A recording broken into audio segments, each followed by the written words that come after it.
تازه خبر امرالله صالح چیرته تښتېدلی په څه بوخت ده تازه جزئیات د امرالله صالح په اړه څه دي تازه کوم انځورونه خپاره شوي دي جزئیات په ویډیو کې را سره وګورئ او چینل سبسکرایب کړئ.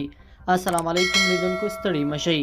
په داسې حال کې چې تر څو ورځو وړاندې د افغانستان د پخواني ولسمشر اشرف غني مرستیال امرالله صالح ادعا کوله چې هیواد څخه نه دی تښتېدلی او نه به تښتي بلکې مقاومت کوي، خو اوس یې د ځان هیواد څخه ایستلی دی او هلته په یو ډیر ناسم کار اخته دی.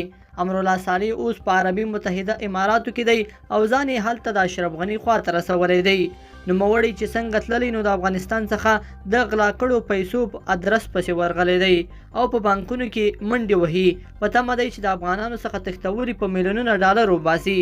د امرالله صالح تازه نشر شوي انځورونو کې ښکاري چې هغه په عربي متحده اماراتو کې دی او هلته یو بانک ته رسېدلی دی.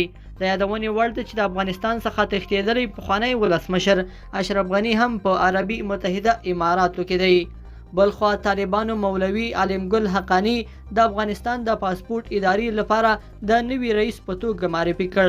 د افغانستان د پاسپورت ادارې لپاره داسې وخت نوی رئیس معرفي کوي چې پر افغانستان د طالبانو تر حاکمیت وروسته په مرکز کابل او ولایتونو کې د پاسپورتونو ورکولو بهیر بند شوی دی.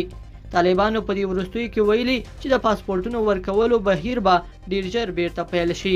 لیدونکو په دې هیله چې دا مطلب به مو تر پایه راسره لیدلی وي. که مو دغه ویډیو خوښه شوې ویډیو لایک کړئ د سره او چینل سبسکرایب کړئ. تر بیا ښه وخت.